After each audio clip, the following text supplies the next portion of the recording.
ORG. Es una mujer que conoce muy bien la obra porque formó parte de ella durante 9 años. De hecho, fue lo que se conoce como una numeraria, una fiel que suele vivir en las residencias de la obra y que se ocupa de labores apostólicas como la formación o captar nuevos miembros. Captar nuevos miembros, o sea, que numerario es como llaman los del Opus a los teleoperadores. Para la entrevista, Agustina ha traído una copia de esos documentos retirados de la página web y atentos a lo que nos cuenta. Buenos días, gracias por recibirnos. ¿Habéis ya tenido santa coacción? ¿Podemos decir que sois mártires 2.0?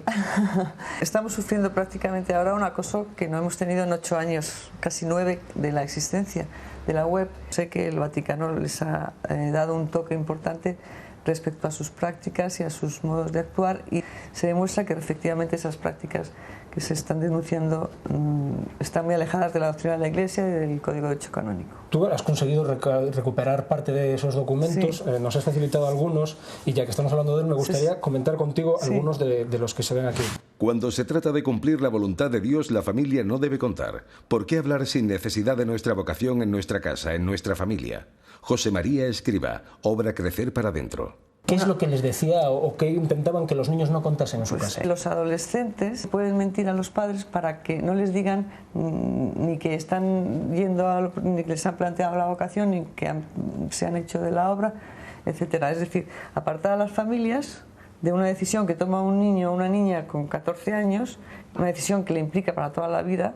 Con una edad con una capacidad de razonamiento. Una capacidad que no tienes un discurso intelectual para rebatir o para decir esto, ¿no? Que Escrivá, un santo de la Iglesia, dijera esta barbaridad, me parece que pone en duda, no sé si tendría a lo mejor que haber llegado a santo, haber sido santo canonizado tan rápido. La prohibición de confesarse con un sacerdote que no sea de la obra. O sea, no te puedes confesar con un sacerdote católico, evidentemente, que no sea de la obra. Es tan raro lo que se tiene que vivir dentro de la obra que no lo puede entender un sacerdote normal, como si dijéramos. Porque si te confiesas con un sacerdote que no es de la obra, y le dices, mire, que es que hoy no me he puesto el cilicio, pues te va a decir, pero ¿de qué me estás hablando, no? No se pueden confesar con sacerdotes que no sean de la obra, pero tampoco pueden ser amigas de verdad dos personas de la obra.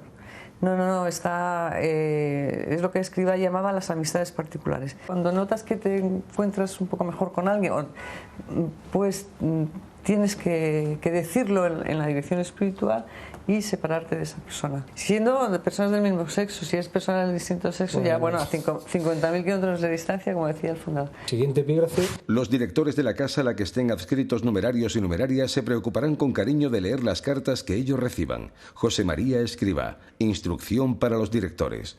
Esto básicamente atenta contra un derecho fundamental, que es la privacidad de la correspondencia.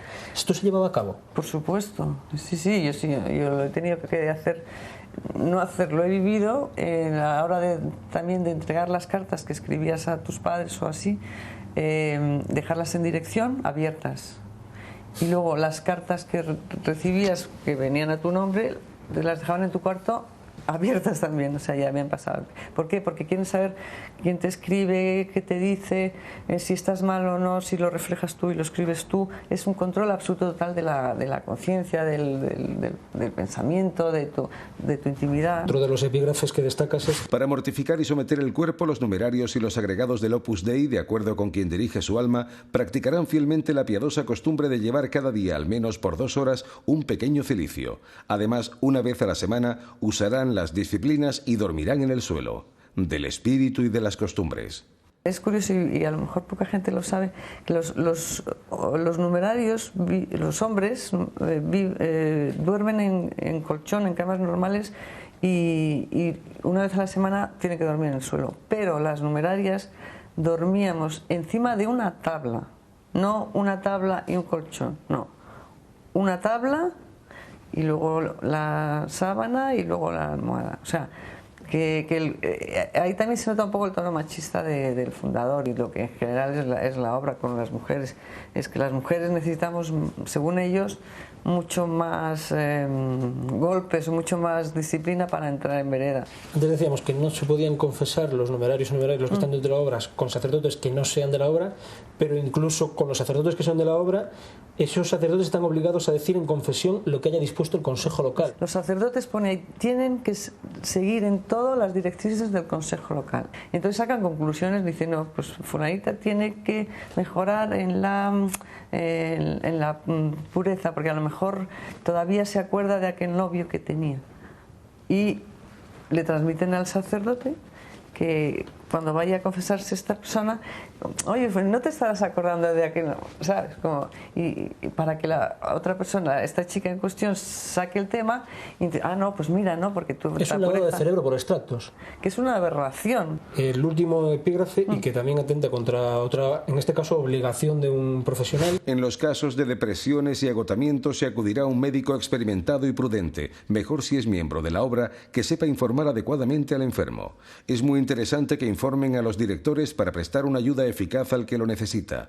Vademecum de los consejos locales. Atentan contra el derecho a la privacidad de un paciente, pero también contra la obligación de silencio por parte del psiquiatra. Claro, por parte del profesional, porque claro, son personas de la obra, ¿no? Los psiquiatras. Sí. Y entonces ellos también tienen el compromiso de obedecer y obedecer a sus directores. Entonces, para ellos es más importante lo que tengan que obedecer, lo que le digan sus directores de la obra, que cumplir con su deber profesional. Quienes denunciamos estas prácticas, porque las hemos vivido y sufrido, queremos estar haciendo en justicia lo que hay que hacer, denunciar lo que está mal hecho y pedir a la Iglesia que, ya que estamos ayudando a que esta institución pueda en algún momento ser corregida y cuanto antes mejor, pedirle que mire a ver cuántas personas están perdiendo la fe tras su paso por el Opus Dei. Vamos a ver. Entonces, los niños no pueden contarle a sus padres que han entrado en la obra. Los hombres y las mujeres van por separado. Una vez a la semana hay que dormir sobre una tabla. Si uno consigue superar todo esto, no solo está preparado para pertenecer al Opus, también al cuerpo de marines. ¿Qué vamos a ver ahora, Gonzo? Bueno, pues a continuación Agustina me cuenta cómo entró en el Opus y, lo más importante, cómo consiguió salir de allí. Por ejemplo, en el famoso índice de libros prohibidos por el Opus Dei, ¿hay alguno que sea de la Iglesia Católica? El actual Papa Benedicto XVI ha tenido sus libros en el índice del Opus Dei como libros prohibidos. Perdona.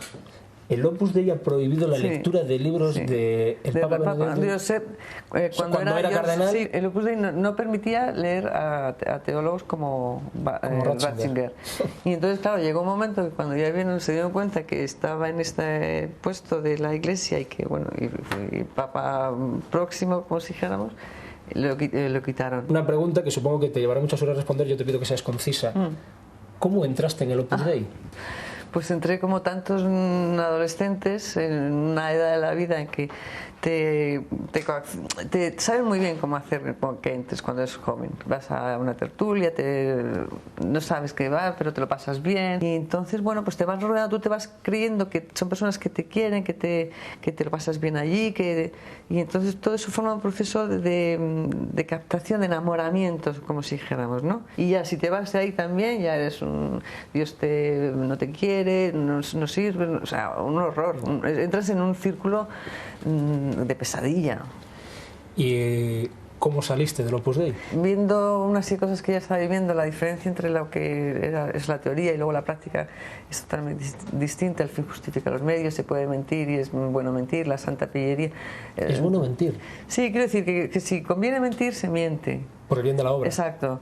Si conviene hacer una trampa, se hace. Si conviene sacar un dinero a no sé quién y de engañarle, pues se le engaña. Pues ya un día estudié una semana, estuve estudiando el plan cómo irme y me fui. Cogí un autobús hasta casa de mis padres y me sentí la persona más feliz del mundo esa media hora de trayecto. Mis padres también, afortunadamente, no son de la obra y me recibieron con los brazos abiertos, ¿no? ¿Por qué ese interés en las personas muy bien preparadas, con una posición profesional alta? ¿Por qué hay tanta gente del Opus Dei en torno al poder? Yo pienso, bueno, y es un pensamiento más bien general de los que hemos estado ahí dentro, que es que las personas que más alto están, más pueden conseguir para la obra.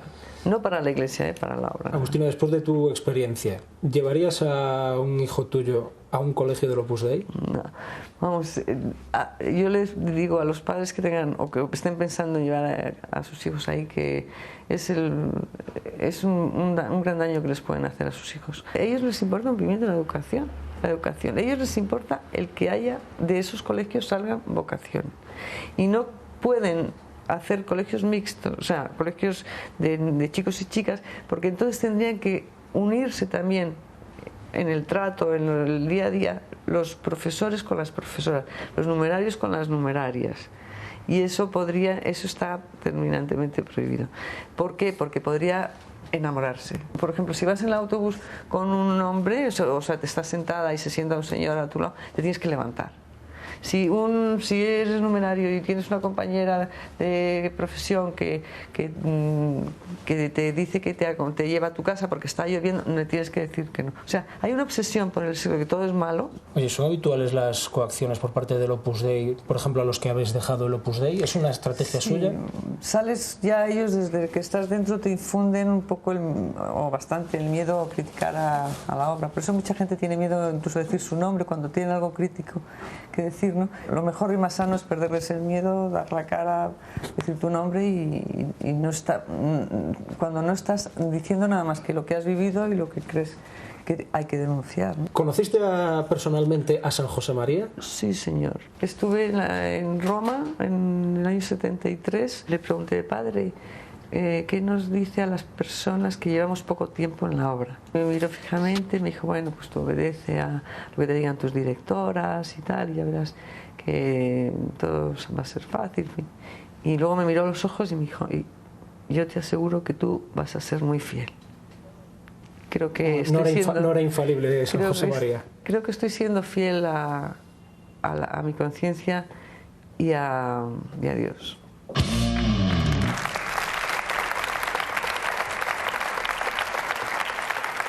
Bien. Pues es cierto, San José María no es infalible, si no trabajaría de vidente en La Sexta. El intermedio, hay que decir que se ha puesto en contacto con la prelatura del Opus Dei, pero no nos han querido recibir. Nos han remitido un comunicado de su página web donde insisten que han pedido la retirada de los documentos para velar por los derechos de autor de San José María. Dicho esto, Wyoming, antes de irme me gustaría hacerte una pregunta incómoda. Sí. ¿Tú te descargas cosas de Internet? Pues la verdad es que lo haría, pero no soy capaz de descargarme el emule. Un fuerte aplauso para Gonzo.